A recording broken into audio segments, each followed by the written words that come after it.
Glenn Brown, born in Queenstown at the Lyell District Hospital, now resident in Hobart. Glenn, thanks for joining me this morning. It's always nice to catch up with old West Coastian like yourself.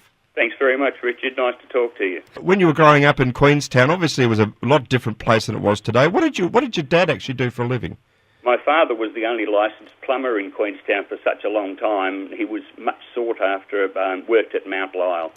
Did you actually take up the plumbing duties as well when you were a kid? My first job when I left school was actually an apprentice carpenter, and I saw fingers disappear, and I thought, no, this is not for me if I want to play guitar. That's what I want to talk to you about. When you left high school, you joined the band called the Larrikans. They left school 12 months after me, and I joined the band, and it only went for a short period of time, Richard, but we had such a very, very tight sound for self-taught guys, I suppose you could say, mainly. And those were the days, Richard, when if you wanted to learn a song, you found out from 7QT, the Philip Ebrel or Rocky Hales, when they were going to play a particular song, and we'd sit down in front of the wireless then and pick out the chords, and we could get it down usually in one or two sessions. So where did you play? Just in local dances? Or did you play in any of the pubs? Played in a couple of the pubs. The first pub we played in, of course, was Bartram's, and that's down opposite the Queenstown Hotel, and we had to get permission from the police department to do that because we were still all 15 or 16 or 17. We're all underage. So what was in your repertoire? Hollies, Stones, Trogs, Yardbirds. It went on and on, but we never did Beatles. We did a couple of the Stones, but we never did a Beatles song. It was amazing at the time. What, just because you didn't like them? Oh, no, I liked the Beatles, but Rocky Hales interviewed me probably about 66, and he said, who do you reckon's going to be out the longest of the British bands? And I said, well, the Hollies are going to be around for a long time. And I wasn't too far wrong, actually. Yeah, apart from the thing that Graham Nash left, and they sort of rejigged themselves. Well, they did, and they had a really big hit just after he left. He was a bit miffed about that. He said, how dare they have a hit song after he left? Going to play some of the songs you included in your set? Well, I'll have a go at it, Richard. It's a long time since I've played some of these songs. One of the old standards that I used to like was this one. I'll only play the start of it.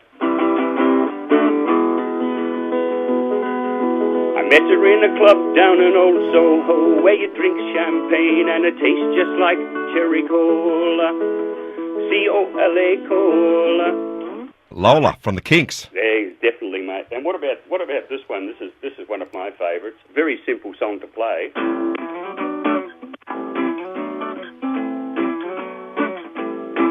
It's a marvellous time for a moonshine. Oh, lovely. Love it. Van Morrison. Yes, Van Morrison, mate. And I used to love playing this one. I feel it in my fingers. I feel it in my toes. Trogs? Yeah, Trogs. And this one.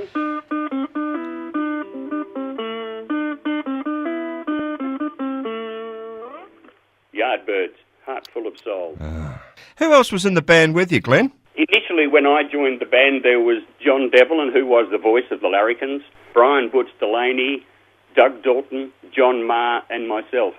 And then it went down to four. John Marr left us, and it was just down to us four. Okay. And that's when we started to get our straps together. And of course, the biggest feat that we did was supporting the Easy Beats at the Memorial Hall in Queenstown. Tell us about that, because it ended not in tragedy, but it could have been. Well, it was so funny, Richard.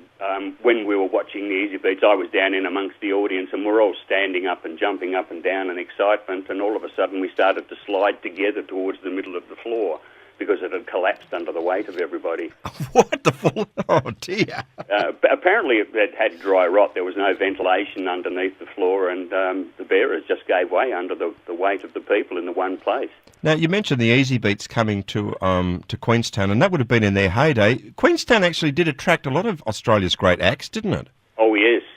One person that I thought that never came to Queenstown and should have was Russell Morris, because I thought that Russell was probably one of the better solo acts in Australia's music at that stage, and he's still going very, very strong. Tony Naylor has just toured with he and Brian Cadd. Yeah. Tony Naylor's a Queenstown boy who's done very well in the music business. And you've also had Sherbet, Akadaka came over to Queenie, didn't they? Yes, yeah, and Thorpe, don't forget Thorpe. How could you forget Thorpe? Yeah, well, it's funny, I was playing at the Queenstown Hotel, and in between our songs, not just in between our sets, we could hear Thorpe from the Memorial Hall.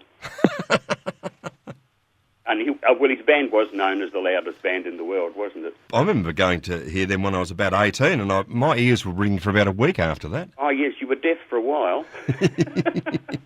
So you're still doing muso stuff at the moment, Glenn? Not a great deal. I've got a bedroom with my 8 guitars, and I pull them out every so often, and I've just invested in a brand new Fender Strat Deluxe, which is just superb to play. Well, I'm jealous now. Yes, I reckon. Got that from my mate Rob Daft at McCann's. Oh, that's fantastic, mate. Thanks very much for your time, Brownie. I really do thank you for reminiscing about the social life in the late 60s and 70s here in Queenie. No worries, Richard. Thanks very much for your time, mate. Glenn, there's also a Facebook site that old West Coasters can reminisce, isn't there? Oh, yes. West Coasters, do you remember when? And look, Mary Maguire set that up, and she needs congratulating for that because it's been such a topic of interest, and the number of photographs that have come out and been posted on that particular page, and people have actually found relatives they didn't think they had, and photos of their grandparents that they'd never seen before, and all this. It's just wonderful. Okay, so how can people post on that?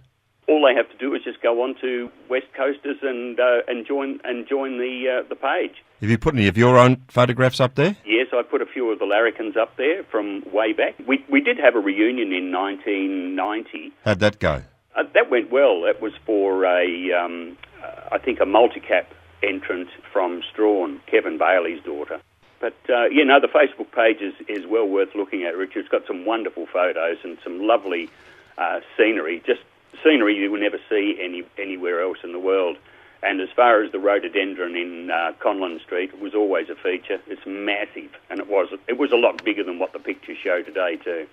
Glenn Brown, you remember Stevie Wright from your days in your band in the Larrikans and when the Easy Beats came to Queenstown.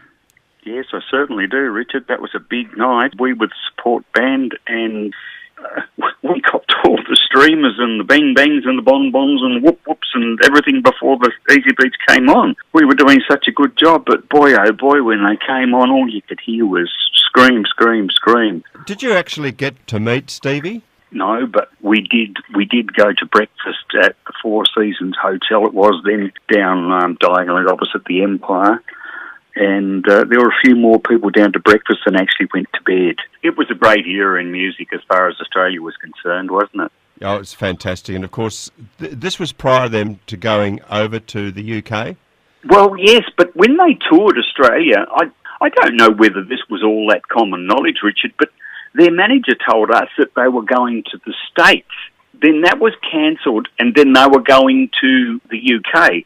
And even when they were going to the States, I know this is probably a little bit of a feather in our caps because we were very young. We were the same age as the Easy Beats, all of 18 years of age. And the manager said, would you like to come up to Sydney and go and do the club circuit that the Easy Beats are leaving behind?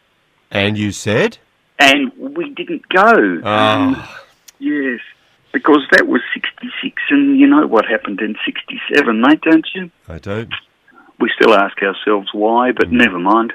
It's all under the bridge now. It is, mate. It is. Before we leave you, thank you for your reminiscing. Should the West Coast be afraid? Are you coming back at any time? I'm coming back for the 60s reunion in March, Richard, and I've managed to get 2 other Queenstown boys together for that gig. There'll be just myself, Paul Norris on bass and Mick Onions on drums.